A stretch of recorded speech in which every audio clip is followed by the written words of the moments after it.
देखिए, वह घटना बहुत ही दुखद है और आपके चैनल के माध्यम से मैं पीड़ित परिवार को संवेदना व्यक्त करता हूं और जो घायल हैं उनके शीघ्र स्वस्थ होने की कामना करता हूं। इसकी पूरी की पूरी जवाबदेही किसकी थी आप समझ सकते हैं कि दिल्ली पुलिस की पहली जिम्मेदारी होती है कि जो भी संवेदनशील इलाके हैं और गतिविधियां क्या हो रही हैं वो दिल्ली पुलिस की जिम्मेदारी थी।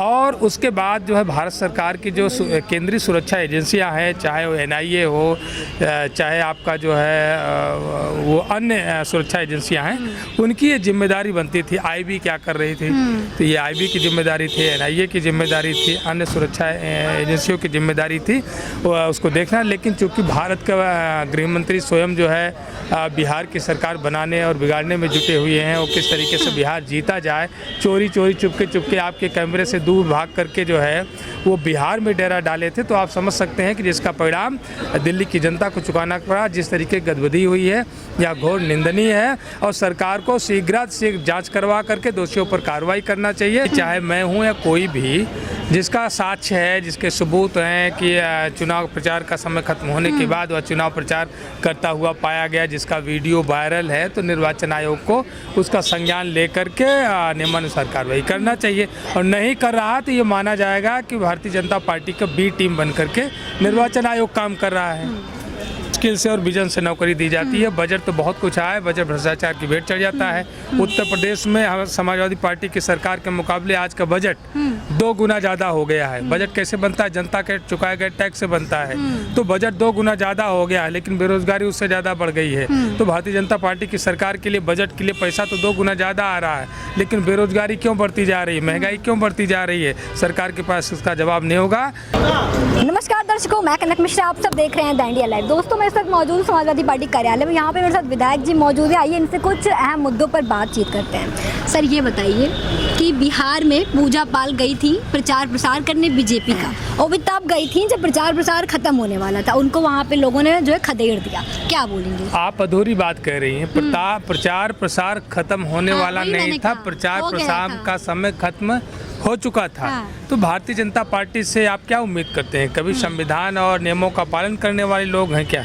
ये तो कानून का उल्लंघन करने वाले लोग हैं। और भारतीय जनता पार्टी में जब से पूजा पाल जी गई तब से वो भी संविधान और बाकी पर उनसे उनका भी भरोसा उठ गया।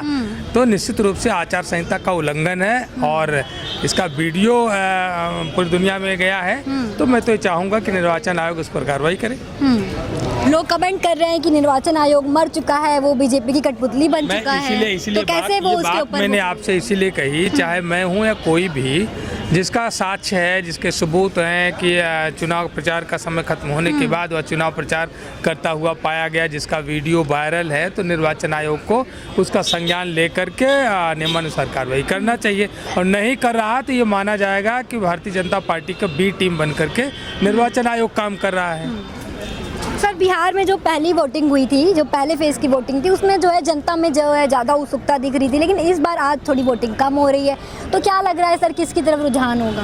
नहीं, देखिए, बिहार में इंडिया गठबंधन जीतेगा और फर्स्ट फेज में भी आपने देखा होगा कि रिकॉर्ड तोड़ मतदान हुआ है और सेकंड फेज में भी जो है इंडिया गठबंधन की लीड बनी रहेगी और 14 तारीख को आप देखेंगे कि इंडिया गठबंधन की सरकार बनेगी। मोदी कह रहे हैं कि कट्टे वाली सरकार नहीं चाहिए, हमें विकास चाहिए।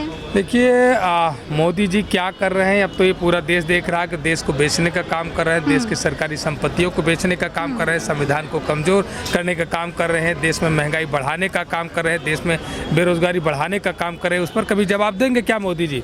मोदी ने कहा था काला धन लाओगे, उस पर कभी जवाब देंगे? कितना धन इनके काला धन था, इसका आंकड़ा प्रस्तुत करते थे, नाम के साथ जो है आरोपियों के नाम बताते थे। आज कहाँ चला गया वो?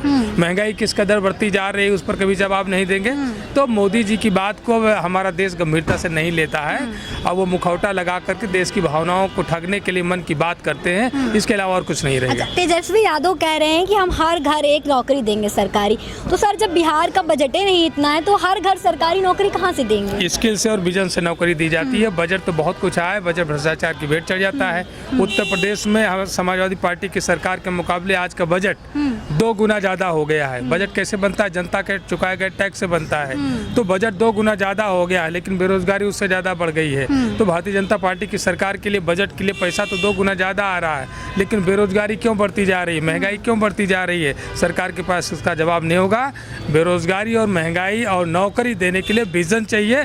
उस विजन की बात करिए और निश्चित रूप से इंडिया गठबंधन की सरकार जब बनेगी, तेजस्वी जी ने जो वादा किया है उस विजन के साथ वो नौकरी देने का काम करेंगे। तेज प्रताप तो कटे कटे घूम रहे हैं और सुनने में आ रहा है कि बीजेपी में शामिल हो भारतीय जाएंगे। जनता पार्टी की बी टीम है तेज प्रताप भी? जी हाँ। अपने भाई के खिलाफ जा रहे हैं वो?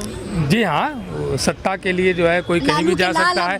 भारतीय जनता पार्टी की सरकार ने उनको वायु श्रेणी की सुरक्षा दिया है और बी टीम बन करके काम कर रहे हैं। और खेसारी के पीछे खूब जबरन पड़े हुए हैं, ये लोग कह रहे हैं कि वो पागल हो चुके हैं। ईर्ष्या, भारतीय जनता पार्टी की ईर्ष्या और भारतीय जनता पार्टी के जो कलाकार साथी हैं उनको ईर्ष्या हो रही है कि खेसारी तो बहुत आगे निकल जाएंगे और वो सब पीछे रह जाएंगे, इसलिए वो ईर्ष्या में ऐसा बोल रहे हैं। बाकी खेसारी की पत्नी चुनाव जीतेंगी। खेसारी की पत्नी चुनाव? सॉरी, खेसारी चुनाव जीतेंगे। सर ये बताइए, बीती रात दिल्ली में जो हुआ, कल जो बीती रात दिल्ली में हुआ, सर उस पर क्या कहेंगे? देखिए, वह घटना बहुत ही दुखद है और आपके चैनल के माध्यम से मैं पीड़ित परिवार को संवेदना व्यक्त करता हूं और जो घायल हैं उनके शीघ्र स्वस्थ होने की कामना करता हूं।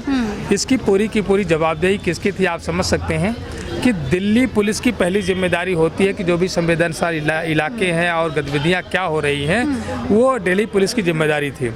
और उसके बाद जो है भारत सरकार की जो केंद्रीय सुरक्षा एजेंसियां हैं, चाहे वो NIA हो, चाहे आपका जो है वो अन्य सुरक्षा एजेंसियां हैं, उनकी ये जिम्मेदारी बनती थी। IB क्या कर रही थी, तो ये IB की जिम्मेदारी थी, NIA की जिम्मेदारी थी, अन्य सुरक्षा एजेंसियों की जिम्मेदारी थी उसको देखना। लेकिन चूँकि भारत का गृह मंत्री स्वयं जो है बिहार की सरकार बनाने और बिगाड़ने में जुटे हुए हैं और किस तरीके से बिहार जीता जाए, चोरी चोरी चुपके आपके कैमरे से दूर भाग करके जो है वो बिहार में डेरा डाले थे, तो आप समझ सकते हैं कि जिसका परिणाम दिल्ली की जनता को चुकाना पड़ा। जिस तरीके की गतिविधि हुई है यह घोर निंदनीय है और सरकार को शीघ्र जांच करवा करके दोषियों पर कार्रवाई करना चाहिए। और मैं ये बात बार बार मैं कहूँगा कि दिल्ली पुलिस नाकाम है। दिल्ली पुलिस की जो जिम्मेदारी थी वो भ्रष्टाचार में लिप्त है, जिसको अपनी जिम्मेदारियों का निर्वहन करना चाहिए, दिल्ली के लोगों को सुरक्षा देना चाहिए था, वो उनको फर्जी मुकदमों में फंसाने का काम, उनसे धन वसूली करने में व्यस्त है, जिसका परिणाम है कि अराजक तत्वों के द्वारा ये बड़ी घटना को अंजाम दिया गया। अब सर एक सवाल आखिरी ये है कि सुबह सुबह अभी ब्रजेश पाठक का बयान आया है कि अखिलेश यादव सत्ता से दूर है, इसलिए उनका दिमाग काम नहीं कर रहा है। अब उन्हें मोदी योगी से मतलब उनको दिक्कत थी, तो अब उनको भारत माता से भी दिक्कत हो रही है। ये तो फालतू के बयान है, वो ये फालतू के बयान है। भारत माता के किससे दिक्कत है? भारत माता को आज इन लोगों ने भारत माता को क्या बना करके रखा है, इनको बताने की ज़रूरत है। अभी जहाँ जहाँ भी इतनी बड़ी पैमाने पर हत्याएं हुई है, जो महिलाओं का उत्पीड़न हुआ है, ये भारत माता का सम्मान है? गरीब भारत माताएं जो है वो पेट भर उनको भोजन नहीं मिल रहा है, रहने को घर नहीं मिल रहा है, ये भारत माता का सम्मान है? तो भारत माता के सम्मान की बात, भारत माता का मतलब है कि भारत में रहने वाला एक एक नागरिक जब सम्मानित रहे और सुखी रहे, तो वह भारत माता का सम्मान है।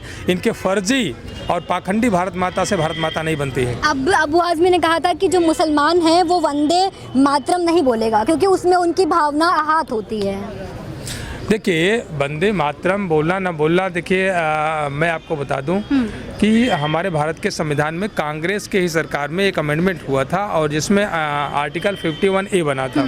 और आर्टिकल 51 में, जिसको हम आप फंडामेंटल ड्यूटीज़ कहते हैं, उसमें स्पष्ट रूप से ये बात पहले ही लिखी जा चुकी है कि it shall be the duty of every citizen of India to abide by the constitution, to respect national ideals, national anthem, national song, national buildings, ये सब बातें कहीं गई और हर एक भारत का नागरिक उसका सम्मान करता है। लेकिन मैं ये बात आपके चैनल से जरूर मैं कहना चाहूँगा कि ये वही भारतीय जनता पार्टी के लोग हैं और जो आरएसएस से आए हुए भारतीय जनता पार्टी के लोग हैं। और आरएसएस पर 4 जनवरी 1948 को सरदार वल्लभ भाई पटेल ने इसीलिए प्रतिबंध लगाया था कि आरएसएस के लोग भारत के संविधान का सम्मान नहीं करते, राष्ट्रध्वज का सम्मान नहीं करते, राष्ट्रगीत और राष्ट्रगान का सम्मान नहीं करते, और जिसके कारण प्रतिबंधित करने का काम किया गया था। और उसके बाद जुलाई 1949 को संघ ने और हिंदू महासभा ने बाकायदा हलफनामा दिया कि हम भारत के संविधान का सम्मान करेंगे, हम राजध्वज का सम्मान करेंगे,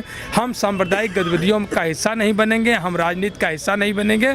ये इन्होंने माफ़ीनामा दे करके गलती मानने का काम किया है। ये भारतीय जनता पार्टी के लोगों का हक नहीं है कि ये बोल सके। ये खुद संविधान का विरोध करते हैं और राष्ट्रगान और राष्ट्रगीत का सम्मान नहीं करते। ये इनका इतिहास है। तो जैसा कि आप सभी ने देखा, हमने तमाम मुद्दों पर बात करी है। क्या कुछ बात हुई वो आपको प्रीवियस वीडियो में मिल जाएगा। तो ऐसे तमाम और अपडेट्स के लिए बने रहिए कैमरा पर्सन शीला राय के साथ। मैं कनक मिश्रा, आप सब देख रहे हैं द इंडिया लाइव।